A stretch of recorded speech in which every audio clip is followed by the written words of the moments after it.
आदाब नमस्कार, मैं शाहिद उमेर। स्वागत है आप सभी का सियासत टीवी के साउथ इंडिया एक्सप्रेस में। आइए देखते हैं मुख्य समाचार। बीआरएस के कार्यकारी अध्यक्ष के.टी. रामाराव ने कालेश्वरम परियोजना को नष्ट करने की साजिश रचने और तेलंगाना के विकास को खतरे में डालने के लिए कांग्रेस सरकार पर जमकर हमला बोला। यह कहते हुए कि न्याय और धार्मिकता की जीत होगी। उन्होंने कहा कि कांग्रेस की ध्यान भटकाने वाली राजनीति लोगों को उनकी विफलताओं को समझने से नहीं रोक पाएगी। आगे उन्होंने कहा कि लोग जल्द ही रेवंत रेड्डी को सबक सिखाएंगे।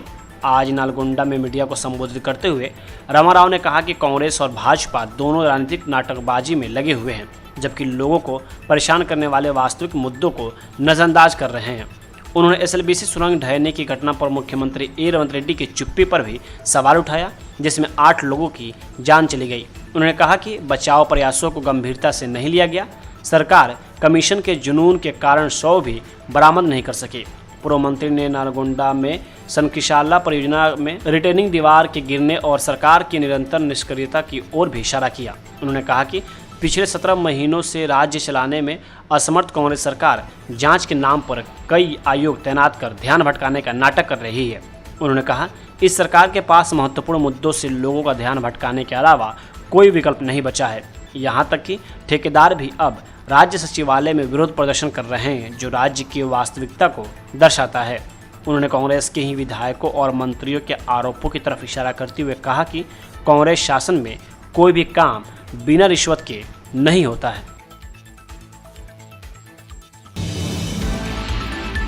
पीसी घोष आयोग द्वारा केसीआर और अन्य को समन भेजे जाने पर टीपीसीसी प्रमुख महेश कुमार गौड़ ने कहा कि लोगों ने हमें इसलिए सत्ता में लाया क्योंकि हमने वादा किया था कि बीआरएस के 10 साल के कार्यकाल में हुई लूट और भ्रष्टाचार को उजागर किया जाएगा।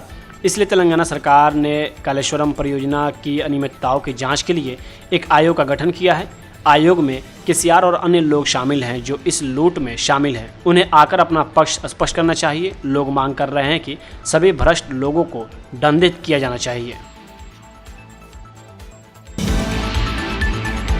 तेलंगाना के उप मुख्यमंत्री भट्टी विक्रमार्क ने कहा कि भूमिगत लाइनों के माध्यम से बिजली की आपूर्ति घनी आबादी वाले शहरी क्षेत्रों में फायदेमंद होगी। खासकर हैदराबाद के बाहरी इलाकों में आगामी फ्यूचर सिटी परियोजना में भट्टी विक्रमार्क ने तेलंगाना ट्रांसको और डिस्कॉम के सीएमडी कृष्णा भास्कर और मुशर्रफ अली के साथ भूमिगत बिजली आपूर्ति प्रणाली का अध्ययन करने पाकिस्तान के खिलाफ ऑपरेशन सिंदूर के बाद देश में राजनीति तेज हो गई है। संघर्ष को लेकर कांग्रेस समेत कई विपक्षी दल केंद्र की नरेंद्र मोदी सरकार और बीजेपी पर लगातार हमला बोल रहे हैं। कांग्रेस अध्यक्ष मल्लिकार्जुन खड़गे की ओर से ऑपरेशन सिंदूर को छोटा संघर्ष कहे जाने पर बीजेपी भी हमलावर हो गई है। केंद्रीय मंत्री जी किशन रेड्डी ने इस बयान को गैर जिम्मेदाराना करार दिया और कहा कि यह हमारे सैनिकों का अपमान है। साथ ही कांग्रेस से 5 सवाल भी पूछे। तेलंगाना के भारतीय जनता पार्टी के प्रदेश अध्यक्ष और केंद्रीय मंत्री जी किशन रेड्डी ने सोशल मीडिया पर अपने लंबे पोस्ट में कहा, कांग्रेस अध्यक्ष मल्लिकार्जुन खड़गे की ओर से ऑपरेशन सिंदूर को एक छोटा संघर्ष कहना न केवल गैर जिम्मेदाराना है, बल्कि यह हमारे सशस्त्र बलों की वीरता और बलिदान का अपमान भी है। रेड्डी ने इस दौरान खड़गे से 5 सवाल भी पूछे हैं।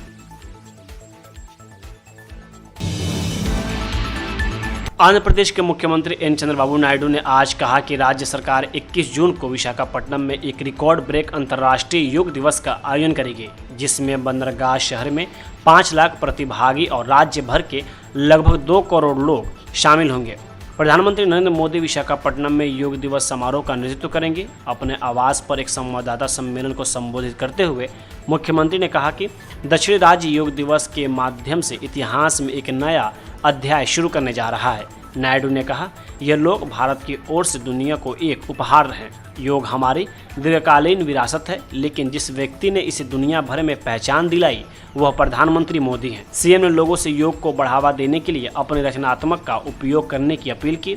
सीएम के मुताबिक राज्य सरकार विशाखापट्टनम में योग दिवस पर विजेताओं को अग्रिम पंक्ति में भाग लेने के लिए प्रतियोगिताओं का आयोजन करेगी। इसी तरह उन्होंने कहा कि सभी स्कूलों को फिर से खुलने पर योग दिवस से पहले हर दिन 1 घंटे के लिए योग सत्र आयोजित करना चाहिए। उन्होंने कहा कि योग को पाठ्यक्रम का हिस्सा भी बनाया जाएगा। योग पर घर घर अभियान के अलावा सीएम ने कहा कि एक राज्य स्तरीय शीर्ष समिति का गठन किया जाएगा और योग को बढ़ावा देने के लिए इसी तरह की व्यवस्था को ग्राम स्तर तक भी बढ़ाया जाएगा।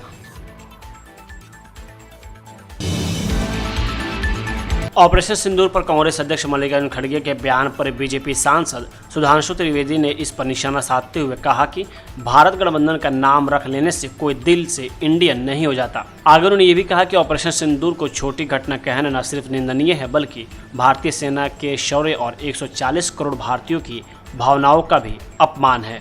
भारत की सेना के अप्रतिम शौर्य और पराक्रम के प्रतीक ऑपरेशन सिंदूर को छुटपुट घटना कहना न सिर्फ निंदनीय है बल्कि भारत की सेना के शौर्य और पराक्रम और 140 करोड़ भारतवासियों की भावनाओं का अपमान।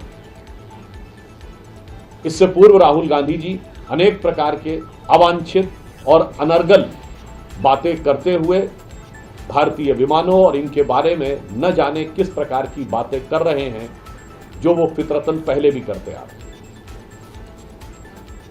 पहले राहुल गांधी और अब खड़गे जी के बयान के बाद एक बात बहुत साफ हो गई है कि पिछले कुछ दिनों में इंडी गठबंधन के नेताओं के जो बयान आ रहे हैं ये कोई अनायास मुंह से निकले बयान नहीं है।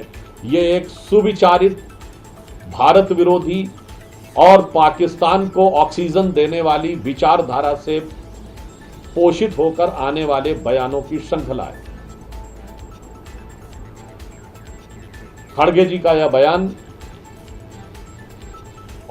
यह भी दर्शाता है कि इंडिया गठबंधन नाम रख लेने से कोई दिल से इंडियन नहीं हो जाता। आज इस तथाकथित इंडिया गठबंधन के नेताओं के बयान जिस तरीके से पाकिस्तान की मीडिया में, पाकिस्तान की संसद में, पाकिस्तान की डिफेंस फोर्सेस की ब्रीफिंग में, पाकिस्तान द्वारा भारत के विरुद्ध अंतर्राष्ट्रीय स्तर पर दिए जा रहे डोजियर्स में प्रयोग हो रहे हैं, मुझे लगता है कि उसके बाद यदि यह अपने गठबंधन को इंडिया गठबंधन कहने का प्रयास करते हैं तो निश्चित रूप से साफ दिखाई पड़ता है कि इंडिया गठबंधन का नाम इंडिया रखना मुखौटा है।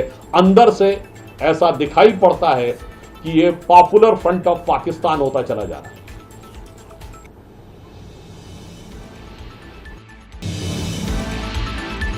सत्तारूढ़ डीएमके 2026 तमिलनाडु विधानसभा चुनाव के लिए कमर कस रही है और उसका लक्ष्य 234 में से 200 सीटें जीतना है।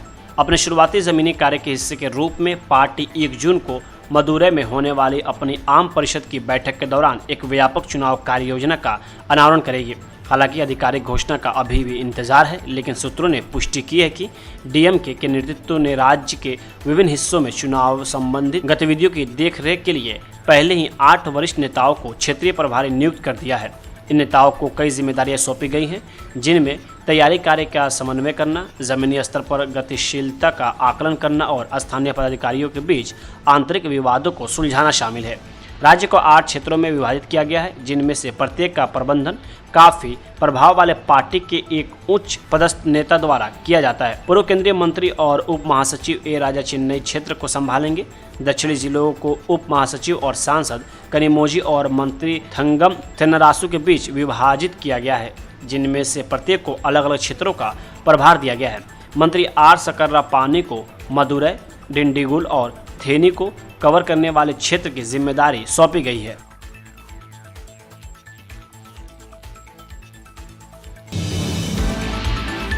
साउथ इंडिया एक्सप्रेस यही होता है समाप्त। मुझे दे अब इजाज़त। बाकी खबरों के लिए बने रहें सियासत टीवी के साथ।